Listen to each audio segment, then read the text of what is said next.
Hello, I'm here today with Jagan Raghupeti, and we're going to talk about current situation analysis from a supply chain perspective in the textile industry. Hello, Jagan. Thank you for coming. Hi, Octavia. Thank you for having me. Jagan, we'd like to know, what are the most pressing supply chain challenges facing the textile industry today? I mean, is it raw material availability or transportation costs or sustainability pressures? I would say all three, but I would say these three are not the most pressing challenges. Demand forecasting, I would say, is the most pressing challenge of this supply chain. Demand forecasting being factories are not able to forecast their demands because they are not able to sit down with their brands or buyers and have that conversation. Why? Because the brands themselves do not have much clarity on how much and what they're going to be sourcing for the next season, for the season after, and let's say maybe 9 months later. This is because the fashion industry in general, but also the consumerism around fashion has been extremely volatile of late. We don't know if they want cost. We don't know if they want quality. We don't know if they want time, design, or sustainability, or all of this. And even though there are large institutions like the Pantone and other institutions which do a good job of setting the tone, setting the conversation for the upcoming seasons, still, when it comes to the consumer, no one can predict what really happens. And that has a bullwhip effect on the buyers, on the wholesalers, on the factories, and therefore the workers. So I would say demand forecasting, followed by, of course, raw material availability, supply chain volatility, and let's say transportation. I would also add to that changing legislative requirements. Sometimes it could be increased documentation of how products move from factory to port, port to the ship, and ship to onshore. Sometimes it could be cost of taxation. Sometimes it could be cost of compliance. So I would say legislative requirements also play a big part. And so, yeah, these I would say are the five top challenges that this supply chain is facing today. And how has consumer demand for transparency and ethical practices impacted the way textile supply chains are structured? The short answer is tremendously, but let me break it down. So the textile supply chain is the factories that finish off a good, finish off, let's say, a fabric, or let's say a piece of leather or a piece of garment into an apparel are called finishing units. And these are the big players that have a lot of sewing machines, fabric cutting machines, labeling, QC, and all those things. But that's just the tip of the iceberg. Then there's this whole bottom part of the iceberg, which includes, let's say, from farm to factory. So the farmer who takes care of the cotton, or let us say whichever fabric raw material. And then there is the raw material aggregator. And then there is the ginning and the spinning and the weaving units. And then there are the fabric roll manufacturers. And then there are whole species of accessories and trims manufacturers. So even in our own, let's say, a tee or a pant, we have zips, we have buttons, we have, let's say, embellishments. And so these are called trims and accessories. So all of these players form the bottom part of the iceberg, and they have not been much impacted by the consumer call for transparency or sustainability. As of now, this has impacted only the finishing or the end product manufacturing factories. And that has happened in a tremendous way. 10 years ago, factories would have, let's say, 15 or 20 requirements by the consumer, by the buyers, and let's say 2 or 3 ethical audits, or today we call them social audits. But today we have at least 15 to 20 audits happening. And audits do not take place for one day. They take place for 2 or 3 days. And then there's a whole conversation before the audit where the factory prepares itself for the audit and sends sufficient documentation to the incoming auditor. And then there is the audit itself, and then post-audit correction or rectification. And that's a whole 60-day process. And so today, factories have anywhere between 100 and 120 days in a calendar year where they're doing something around an audit. An audit being how the factories are impacted by these consumer calls for transparency and sustainability. But we have a long way to go. And as of now, the percolation has started where we are talking about sustainability even for fabric roll manufacturers. We're talking about sustainability and social practices even for farms, as well as ginning units and weaving units, spinning units. But the percolation has started. I would say it's not fast enough, but we are doing it in a steady pace. The next 5 years are going to be great for this subject. Can you tell me what are the key risks that textile companies face in maintaining supply chain resilience, and how are they navigating disruptions? I would say the biggest risk comes from demand forecasting. I know of factories who do not know where the next month's production is going to come from. I know factories who have been with buyers for like 20 years, but they're still apprehensive about the next season.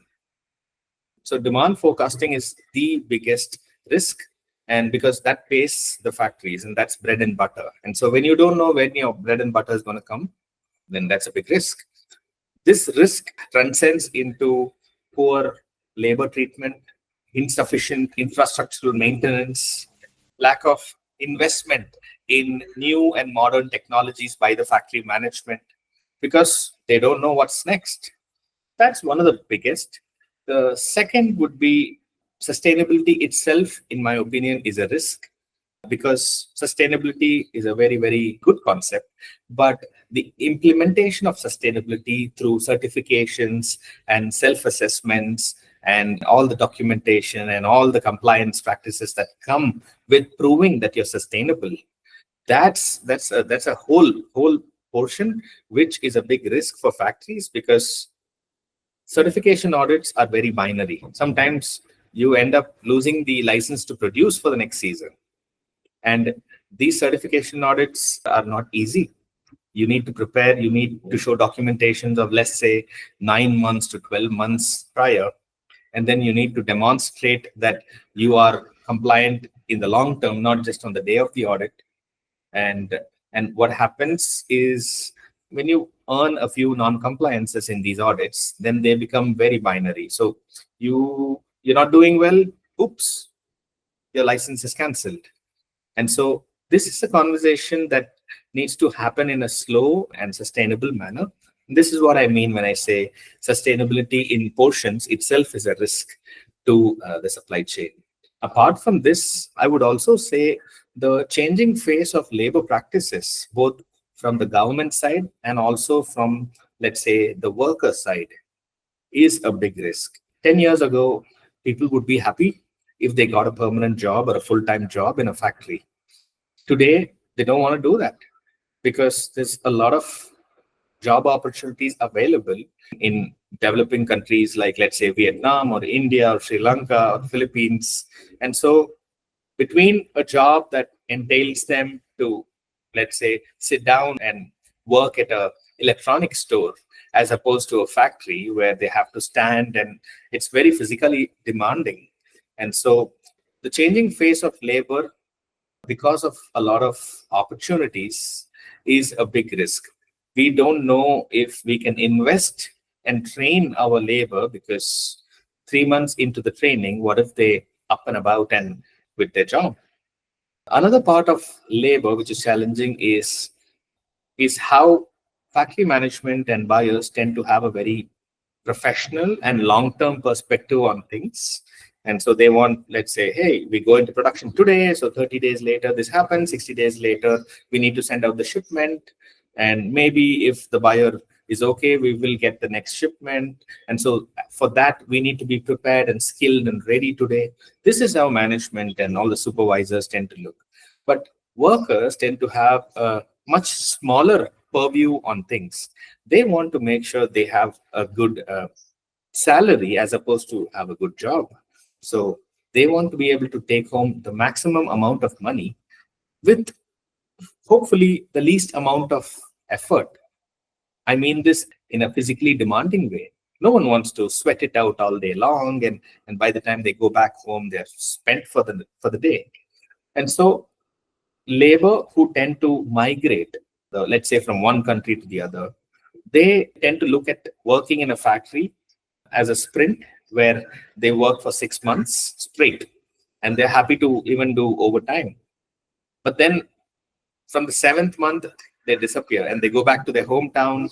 They want to spend time with their family, spend the money that they've earned, and then they're usually developing countries like Philippines, Vietnam, and India, Sri Lanka. They're very communal. So there's a lot of social credibility that they earn when they go back and they have some money to spend. And let's say they have a birthday party, or maybe they have a marriage in the family. And so that's very important to those workers. And this is when factory management, they don't know what to do. 6 months, they trained a person and assembly line is still waiting, but it's empty. Where are the workers? And usually they are not contactable on the phone as well. And so would they come back? Do they want to come back? When they come back, what do I do? Do I retrain them? Do I hope that they've not forgotten their skill? Do I put them on some sort of a fast track training program? So on and so forth. This is the labor side of things. And on the other side, in general, developing countries, as and when they are looking at an election that's coming up, usually there are tall claims made where they are claiming to make an impact on, let's say, the working hours or wages, or let's say reservation for job opportunities or temporary housing facilities near to industrialized zones. So these things tend to flutter the landscape a bit.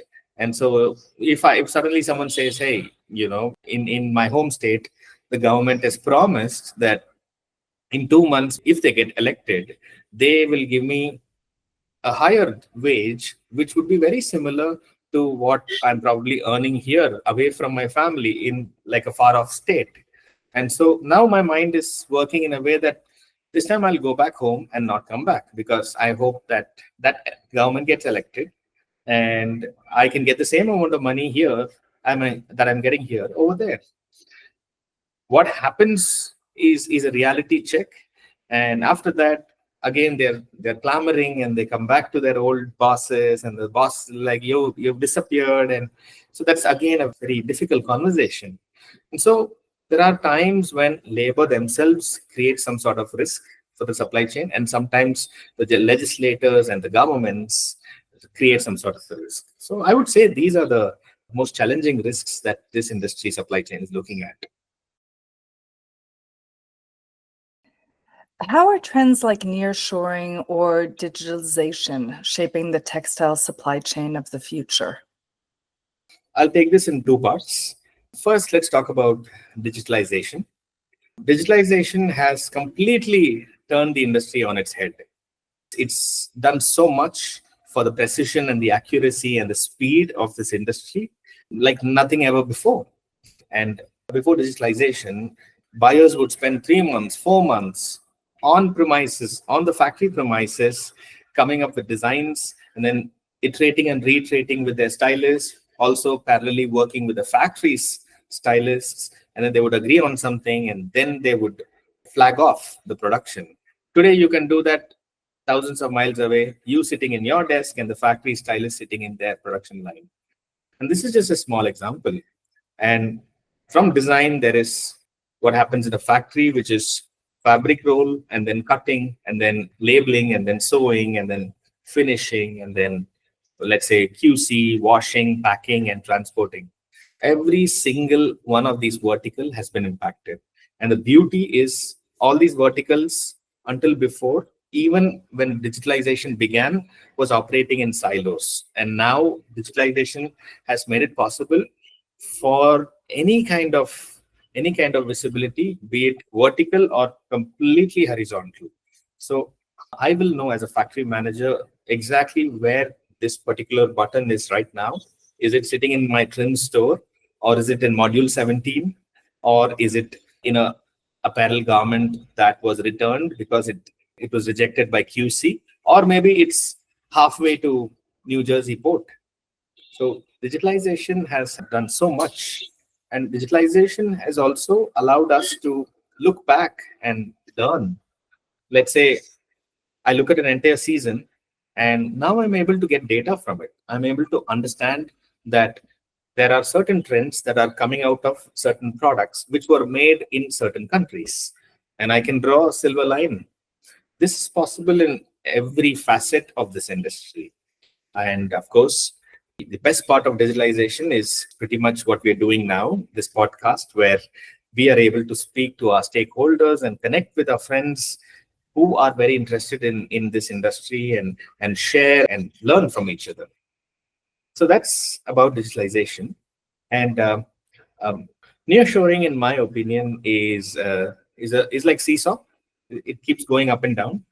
Nearshoring depends on what's happening.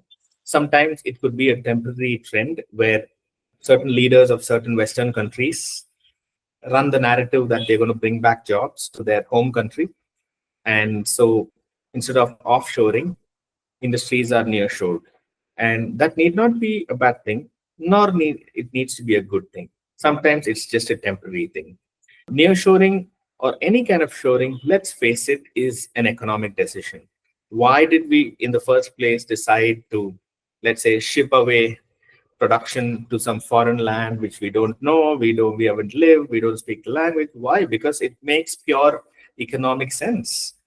And so, as long as it makes sense, nearshoring will work. As long as it stops making sense, nearshoring won't. And even onshoring might. What's happening around the West, let's say even in countries like Eastern Europe and Southern Americas, is nearshoring is happening right now. It's a good thing because right now, with digitalization, most technologies are made available to any part of the planet.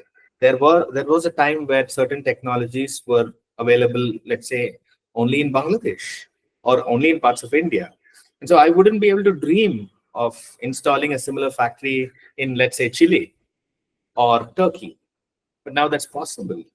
And so nearshoring is happening right now. It's a good thing for some countries, but I would always place my bet on economic cycles. When the economics make sense, nearshoring happens. And it doesn't make sense, we all need to brace for either offshoring or completely dismantling the supply chain and rewiring it as long as it makes economic sense.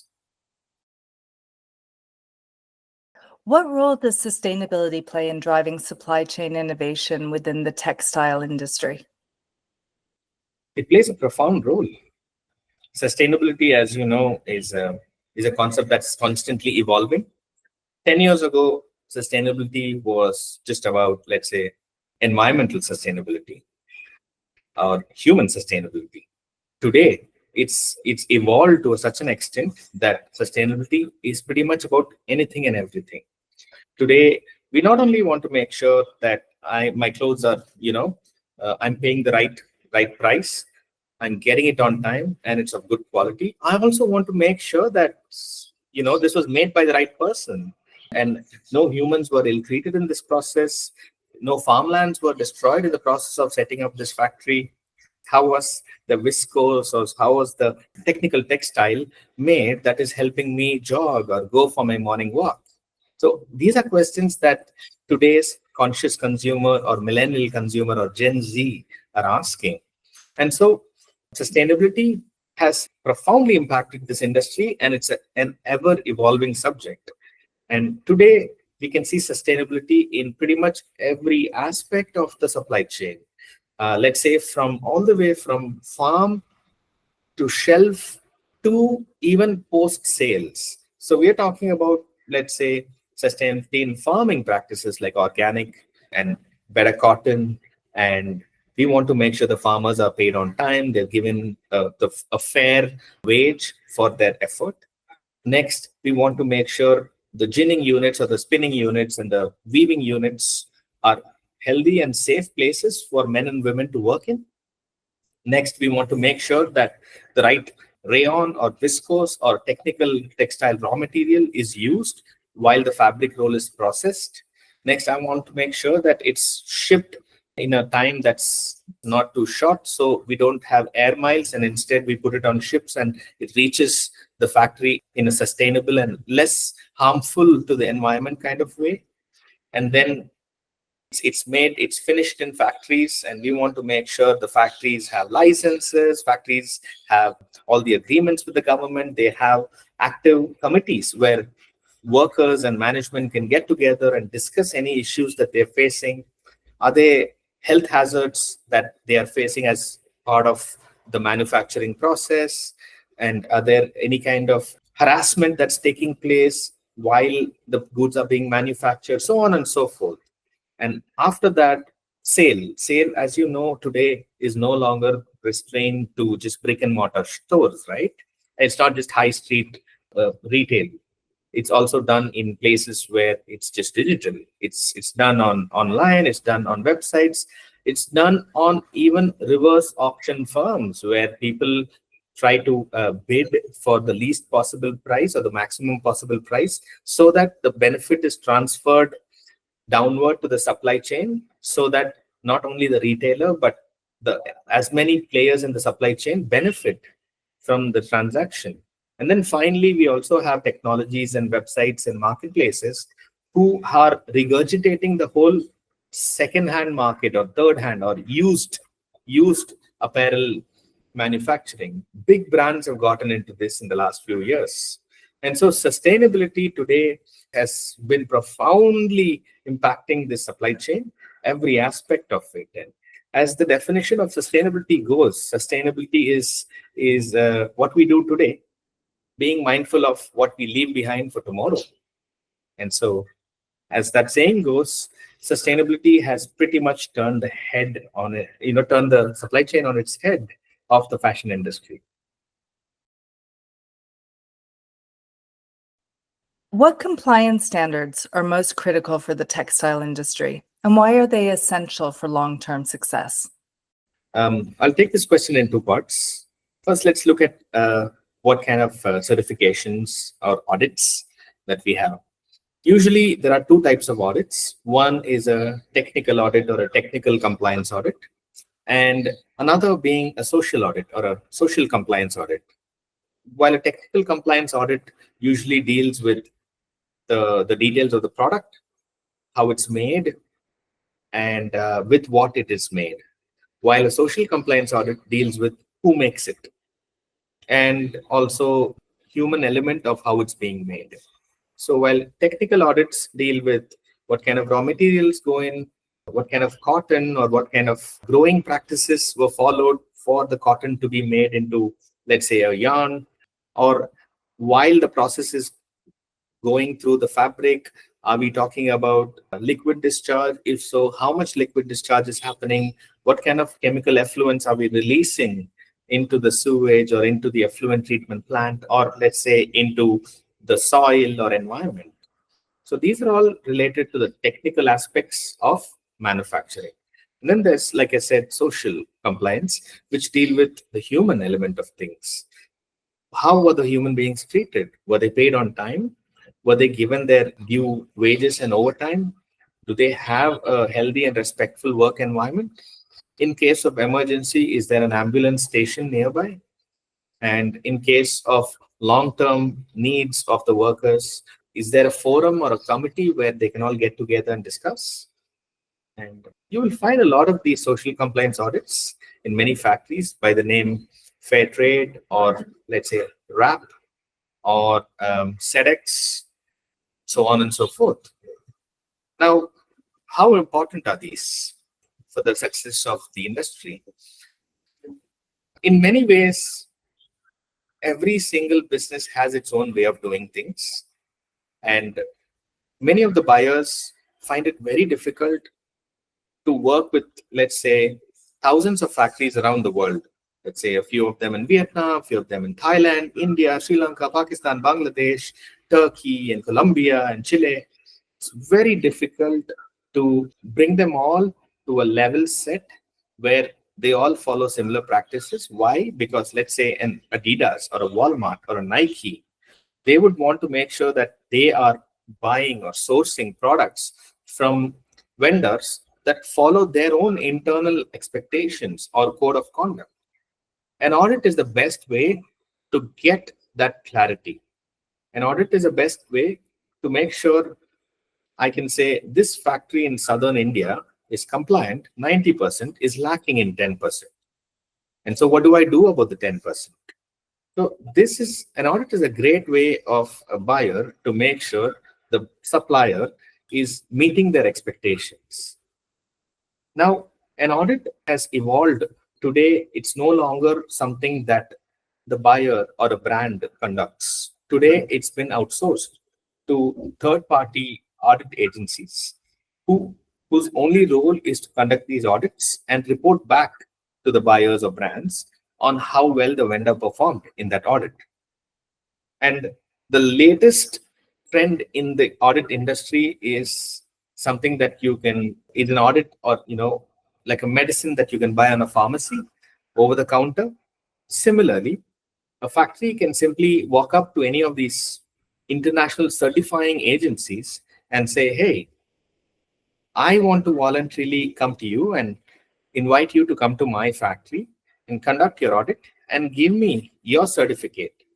And so there are buyers, and they were conducting audits before, and then they started outsourcing the audit function to third-party audit agencies.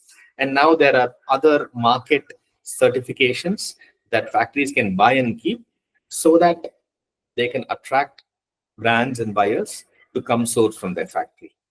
So you see how the industry has not only been able to talk the same language when there is an audit happening, but given the scope of audits, the market itself has continuously evolved and invented new ways of bringing audits to factories and brands.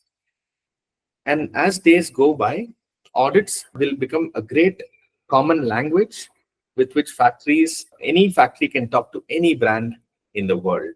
And this is extremely important for the long-term uniformity, long-term clarity, and long-term supply chain resilience of the fashion industry, because without them, oops, suddenly there's a fire in this factory in Thailand. And what happened? Did we not check the license? Unfortunately, no. Suddenly there's a photo of a child working in a factory in China that's supplying to Nike. How did this happen? Because we didn't ask for and we just assumed that the factory would be doing the right thing. And even the factory owner thought he was doing the right thing, And so audit is a great language as well as monitoring tool to make sure all of the expectations are being met in a regular and continuous manner.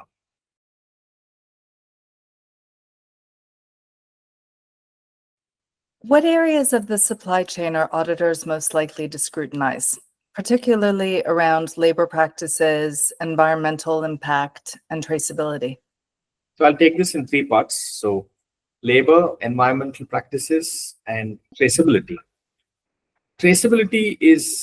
Unfortunately, traceability has not been within the scope of many audits until now, because traceability is the ability to pinpoint where, let's say, a piece of raw material or a person's effort has gone into the larger supply chain.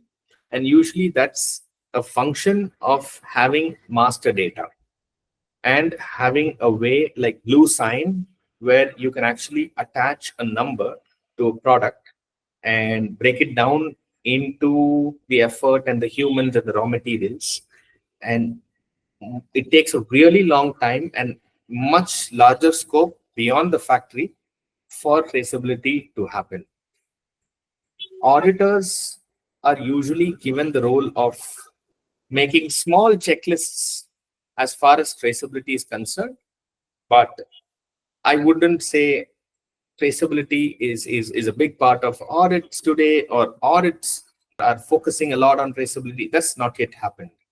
We will need to wait and watch as the market evolves, but traceability is going to be a big game changer in the coming years. Other areas that auditors tend to focus would be, the first would be labor practices. Who have you hired? Have you hired them in the right way? Have you given them, let's say, an offer letter? Are you giving them a fair wage? Are you giving them a living wage? Are you paying them on time? Are you giving them like shoddy payments in the side, or are you making proper monthly bank transfers? Are you giving them a pay slip where the workers are able to understand what they're being paid for in their local language?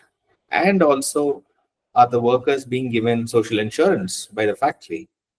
So these would involve like a small portion of the labor practices that auditors tend to check. The next would be due diligence.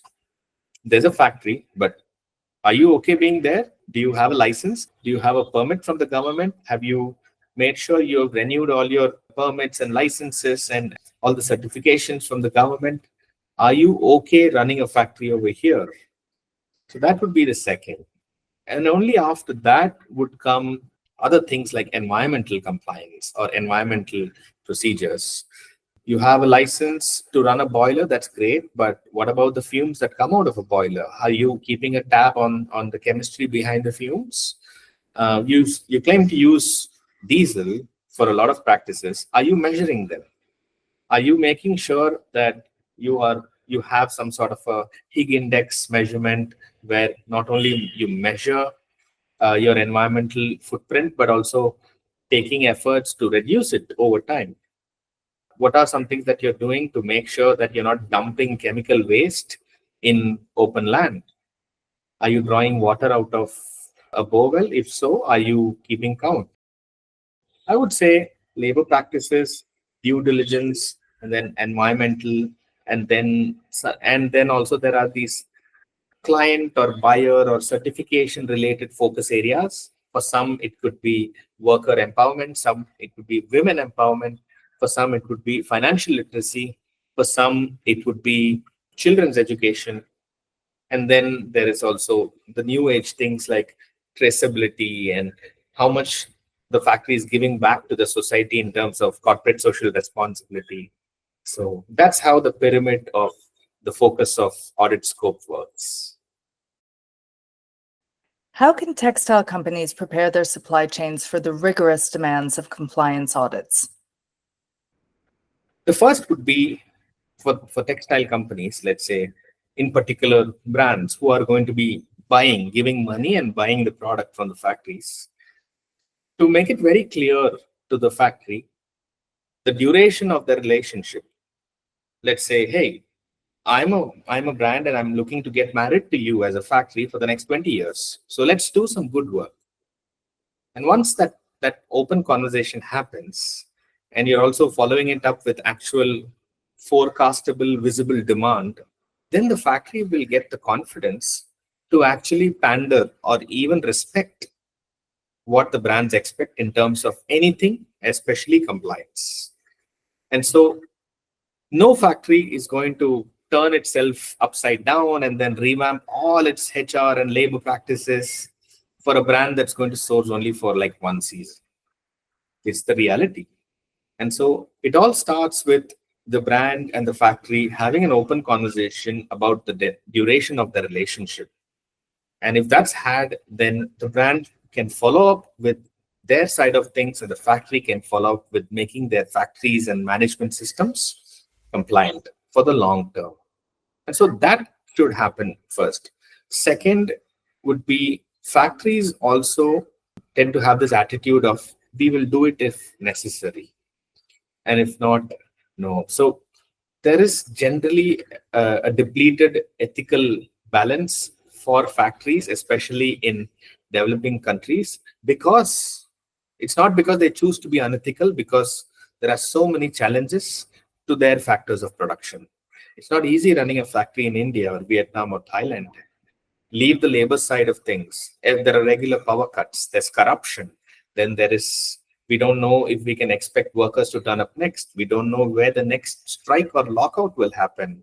Or our meteorological department going to be able to forecast floods and rains well? And between all this, is there going to be a law and order situation in my nearby areas? And what should I do as a factory? So between all this, am I going to maintain all the perfect documentations and the policies in written format so that I pass my audit? That's least priority for me. That will become top priority if It's attached to the relationship with the buyer. That's why I always say it all starts with shaking hands with each other and having an open conversation. After this, also, what we can do is make sure we have focused discussions around technology, because digitalization really works. Digitalization works, and digitalization is not just converting handwritten notes into Excel and printing them out. Most of the factories in India, Sri Lanka, Pakistan, Thailand, Vietnam think that this is all that digitalization is. It's not. It's your ability to capture, monitor, manage, as well as slice and dice data in such a way that you get lessons that you can learn from these data, and also, very importantly, use that lesson to make sure you continuously improve yourself. And yet again, there is this perception that technology, oh no, I'm struggling to run my factory, so we will talk about this later. Today, like how you have over the counter medicines, over the counter certification audits, you also have over the counter softwares. You can get digitalization going in your factory for as low as, let's say, $100 a month. And so there must be a big focus on technology, honest conversations with the brand and the factory, and apart from all this, a general ethical upheaval of the attitude of factories towards compliance. And I think these three, I can keep going on, but I would say these three are the topmost. And once we get these going, I think it'll have a great transcending effect on the other aspects of supply chain upheaval. What are some common obstacles businesses face when meeting compliance requirements, and how can they overcome them? I would say obstacles would be, first, a lack of understanding of what the compliance requirement is. So that's the first step. You try to understand what you're doing. Second, one shouldn't expect one's actions to speak for itself as far as compliance is concerned. You need to be able to talk about and show that you've taken actions. You need to show documentation, and you need to show photographs and actual proof that you have complied. I always say that, think about it as going to a wedding and you're taking a big gift with you. As much as what's inside the gift box is important, in the wedding, the gift wrapper for the gift box is also important. Honestly, in the wedding event, the wrapper is what is important. It's only 2 days later when the gift box is opened. Compliance is very similar. You do all your thing, do the right thing, and then follow all the laws and the codes of conducts. That is great. But you need to be able to talk about it and present it to an auditor in the right manner on the day of the audit. And if you don't do that, then again, you're almost as good as non-compliant. So being able to prove yourself is very important. Third, compliance should not be about yesterday or today. It should be about tomorrow. So several auditors walk into factories and say, hey, last year you've not done this. What happened? And then most managers say, yes, yes, yes. Last October that happened. That won't, I've solved that. But you should be able to say that not only has that been solved, but it's still being solved. I'm sorry, being followed, the solution. And not today, but next year, 365 days later, when the same auditor comes back for the next audit, it will still remain solved. Compliance is not about yesterday or today, it's about tomorrow.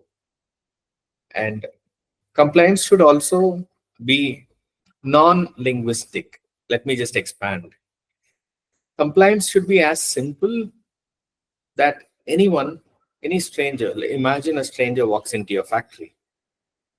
He or she should be able to understand the level of compliance by simply walking around the factory. There should be signboards in all parts of the factory. There should be a user manual to every visitor.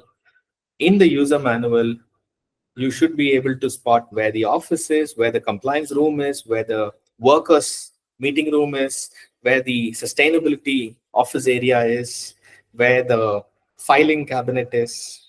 And once you go to the compliance area, you should be able to spot where the fire related documents are, where the labor related documents are.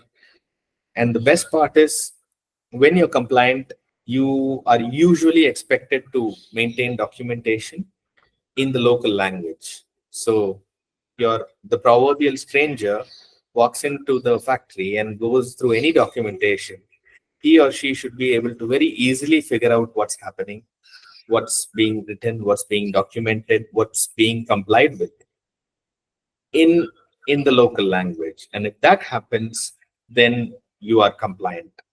By this, what I mean is, compliance should be about tomorrow. Compliance should be about being able to speak about it. Compliance should be simple, and compliance overall should not be looked at as a hurdle. Compliance should be looked at a way where you are bettering yourself continuously. And all this will happen when that first honest handshake conversation happens between the brand and the factory. How does failing to meet compliance standards affect businesses, from losing market access to damaging brand reputation? Yeah, you said it. That's the spectrum. It goes as simple as you just lose the deal for that time, or it can go a long way in damaging the reputation of your brand that it has worked so hard to build. And let me explain. Um, Today, brands are very, very smart, very interested in choosing their vendors wisely. And usually, the factories and vendors that they pick are expected to be compliant, are expected to hold certain certifications, and are expected to have passed certain audits.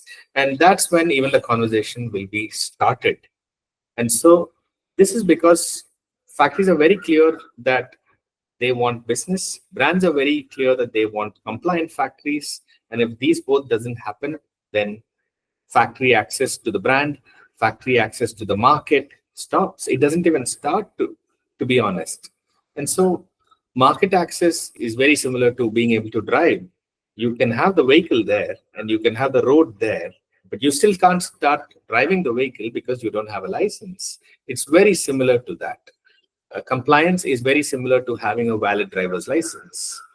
On the other side, compliance or the lack of it can make or break the reputation of not just the factory, but also the brand, but also the brand that has been built by the buyer, and that has built an idea in the minds of the consumers, saying, hey, I buy this brand, it means that I'm buying good quality products, I'm buying products that were made in a responsible way, where no children or women or human beings were harmed in its process. And so suddenly, when a factory is not compliant, it is not just seen in isolation, it's seen as a black mark in the consumer's expectation of the brand's, let's say, ethos. And so compliance or the lack of it can go a really long way in making or breaking not just their own access to business, but also the brand that has been built by the buyers.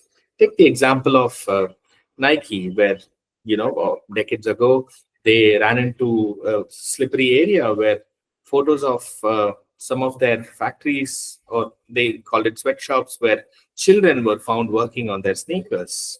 And that one incident plummeted their image in the market. I'm sure it did similar things to the brand recall, to the stock market performance, and also for the upcoming seasons in terms of sales. And so compliance is, let's say, a guarantee of safe, respectable, and ethical practices of not just the factory, but also the buyer who's buying the product and selling the product to the consumers. So it goes a long way. What role does collaboration with suppliers and stakeholders play in meeting compliance standards more effectively? A lot. It's very easy to make the compliance conversation just about the factory and vilify the factory if they're not compliant. But you must understand, no factory would say that, hey, I'm going to be non-compliant, I don't care. They do care. Factories, at the end of the day, are businesses who want to survive, who want to make products, who want to build profit and build organizational ethos. It's just that sometimes certain compliance practices are not their priority because they are fighting like 100 other wars on a daily basis. This is more so because the situation in developing countries like India, Sri Lanka, Pakistan, Bangladesh, it's not very great. It might look great on news channels, but every day is a hassle, every day is a battle. And so when these kinds of days happen, compliance is not priority. And so this is the time when brands and stakeholders can come together and extend a helping hand to the factories, a long helping hand and a very patient helping hand to the factories, and say that, hey, we're all here. Let's have a conversation. Let's all work together. I'm not going to penalize you. Neither am I going to expect too much from you. And I'm going to make sure I consult with you as a factory to make sure we're not expecting too much from you in terms of audit, in terms of compliance. So, so I think it's a conversation that needs to be had at a supply chain level, and brands and stakeholders and certification agencies, governments, non-profit agencies, all of them have a role, a big role to play to make sure the factory is compliant. What first step should textile businesses take to align their supply chains with compliance standards? Two things. First, a top-down approach. And so when I say top-down, it's like, let's say, pushing water in a staircase. You can't push water up. You can only push water down. It's very similar to that, where if you're trying to clean up your organization, it's like cleaning your staircase. You do it downward. And so at the top level, the priorities should be straight. You need to understand what kind of a factory you want, how compliant you will be, what is the level of documentation, what kind of macro policies are you having in place, which will in turn impact the procedures at a mid-management level, which will in turn determine the practices at a bottom management level, which will in turn determine what kind of duties that the workers have. And so a top-down approach to compliance, to best practices, to management in general. The next would be digitalization. Digitalization is very important because we are no longer working in silos, even within an organization, leave alone outside of the organization. So a top-down approach combined with digitalization as to what's being done, who's being done, where are the deficiencies, where are the leakages, how long does it take to make sure a product goes from the cutting table to the ship. These are things that would be very important. And the best part is digitalization determines management clarity, empowers digitalization. So it's like a very, very virtuous cycle. How does VECTRA International support textile businesses in navigating supply chain complexities, meeting compliance standards, and achieving operational excellence? On two levels, I would broadly put it. One would be internal practices, just the overall upheaval of how an organization is run, what are its priorities, what kind of policies does it want to have. Are these policies aligned with what kind of long-term goals that they want to achieve? What kind of a culture do they want to build? Is digitalization a priority? If so, how big of a priority? In between all this, how do they want to make sure they maintain the energy levels or the interdependencies of departments? So at an internal management level, VECTRA goes a long way to offer all kinds of services to make sure any organization is able to achieve any goal that it wants to in the short, the medium, and the long term. And then there's also the external, where organizations dealing with their customers or their vendors, be it dealing with their regulatory bodies such as government, how they want to see due diligence in terms of the regulator, how they want to prepare for external audits, how they want to face external audits, and what happens after an audit. Do they want to make sure they build a reputation or a brand around compliance, or let's say operational excellence or digitalization? How do they want to take this brand and then talk about it to the external stakeholders such as clients and customers and vendors and partners? And so Vectra again goes to to a great deal of extent in making sure all kinds of external business priorities of any textile company is achieved.